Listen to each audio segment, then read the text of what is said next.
So this is section 9.4, which is talking about kind of two-dimensional situations. We're talking about perimeter, area, and circumference. So they're like things on drawings on a flat sheet of paper, or just things that, areas like the area of your house in terms of the floor space, or the area of your roof if you're putting shingles on it. The area of your yard, so you know how much fertilizer to use. So problem number 6 asks us whether you should use perimeter or area to solve the problem concern. So let's go through these cases. Sod for a lawn. So lawn, you're not worried about what's happening around the side, you're worried about what's happening inside. That's the sod. So that's area.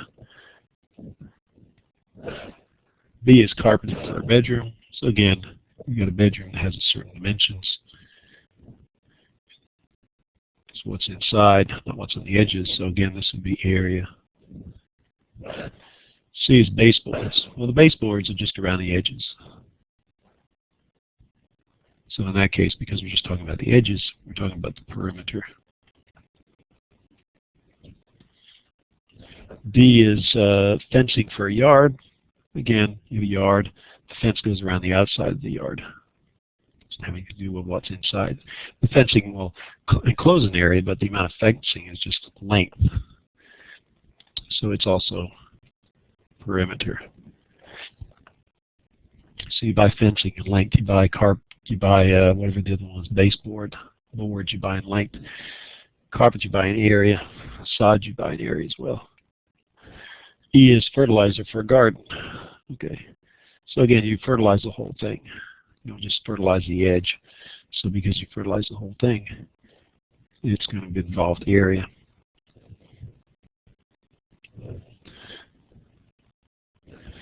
Okay, F, tile for a bathroom. Again, the tile involves the whole floor, not just the edges. So you tile it, so this would be area.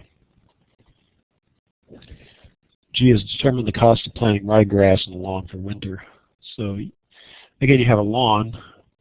You're not going to just put the grass along the edges. You're going to put it through the whole thing. So this is also area, just like sod. And H is determine the cost of replacing linoleum floor with a wood floor. So again, the wood floor is not just on the edges. It's inside this. So this also is area. So as you can see, we have 2 parameters and we have, 6 areas. And it is usually areas the more important thing, unless something's around the edges, going around the edges. Okay, what do we have next? Number 7.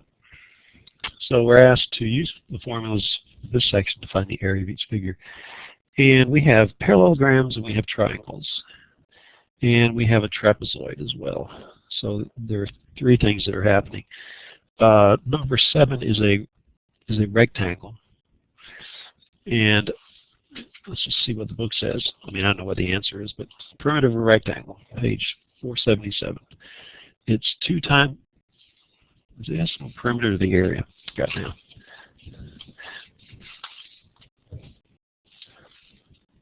Find the area. Okay, so we don't want to do the perimeters. We want to go to the areas. Areas of polygons. Page 479, area of a rectangle. So the area is equal to the length times the width. So in this case, what do we have in this particular problem? We have a length. It doesn't matter what we call the length or the width. So, the order is not important. So one is 4 centimeters. One dimension is 4 centimeters. One dimension is 3 centimeters. So when you get this, you get 4 times 3, which is 12. And the area of units are centimeters times centimeters, or centimeters squared. Okay, number 10 is a parallelogram. So let me see if I've got a parallelogram in my box of tricks here. So here's a parallelogram. Actually, I can go this. No, I can't go that way. Okay. So it kind of looks like that, except it's flipped the other way. So I think I can flip this thing. Flip left to right. Okay, there it is. And so we have this dimension, which is one side, is 4.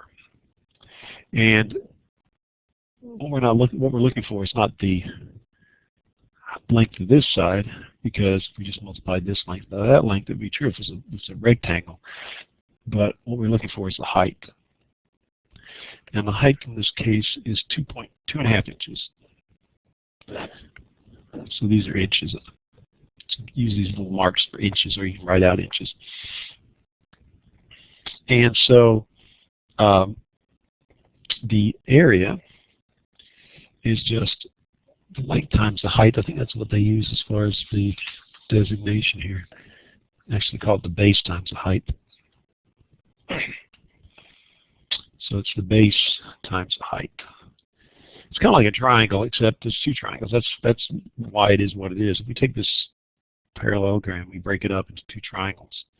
The area of a triangle is its base times its height. So we have 2 of these triangles. In this parallelogram, if you draw a diagonal, you create 2 triangles. And the triangle doesn't have to be a right triangle, it just has to be a triangle. Base times the height. So we have 2 times that. 2 times the area of a triangle. The area of a triangle is 1/2 the base times the height. So you get 1 times the base times the height. So all we have to do is take 4 inches times 2.5 inches. That's the decimal equivalent. 2.5. 4 times 2.5 is 10. So you get 10. And the units are inches squared. So that's the area. Now you could, this is the base. This could also be the base. In this case, because these are kind of parallel to the edges of the paper, that's what we would use. But if you were to do it the other way, let's just say you took the diagonal this way.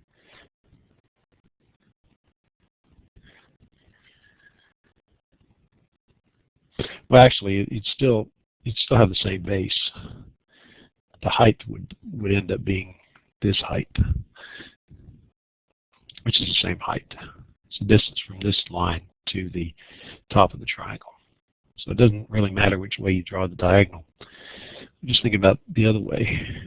If you consider this to be the base, then what would be the height? The height would be the perpendicular distance from there to there, which is kind of hard to figure out, so it's not as obvious. Not as easy.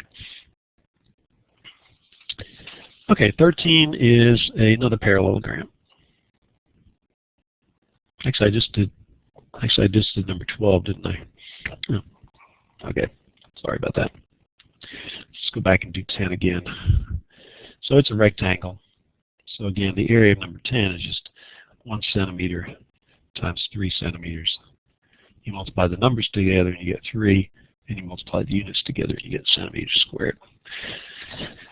So, per the reasons for this one, which is actually 12, 13 is just going to, the area is just going to be equal to the base times the height, which is 3 centimeters times 1.5 centimeters, and that's 4.5 centimeters squared. 3 times 1.5 is 4.5. Okay, what do we got next? 13, 16. 16 is a triangle, and it's that one where the height is outside of the triangle, because it's an obtuse triangle. You have that happening when it's an obtuse triangle. I don't know if I can draw an obtuse triangle or not. It looks like I can. Okay, so let me see if I can draw this. So there it is, something like that. So the base is this length, and the height is that length. So you extend this side of the triangle out, and they tell us that this is 3 centimeters, and this one, or 3 meters, sorry. So this one is 3 meters, this one is 5 meters, And so the area of a triangle is 1/2 the base times the height. So we have 1/2 times the base, which is 5 meters, times the height, which is 3 meters. So we get 15 divided by 2 meters, 15 divided by 2 meters, but it's meters squared. So that's 7.5 meters squared. Okay, number 19 is a circle. The area of a circle, it's either it's either pi r squared, or if we want to put it in terms of diameter, it's 4 pi r squared. No, it's pi r squared divided by 4. Okay, so it's pi d squared. And that's because the radius is equal to 1/2 the diameter. So if you plug in that relationship into there, you get that as far as the area is concerned. Okay, so number 19, we have a radius. R is equal to 1 centimeter. So we just use this version. So the area of that circle is pi times 1 centimeter squared. And so we get pi is 3.14159, blah, blah, blah, go on forever. So pi is that, 1 squared is 1, and we get the units of centimeters squared. So you get 3.14 centimeters squared. And let's go ahead and finish off this section. We have another circle, 22. The diameter is equal to 12 meters. So we could use this one by dividing that by 2 to get radius, or we can just use this one. So we can say the area is pi times 12 meters squared divided by 4. If you plug that in our calculator, if you don't have pi in your calculator, you can just put in 3.14159. So I do have it on mine, so we have pi times 12 squared divided by 4, and I get 113. We'll just round it off to that, and the units are meters squared.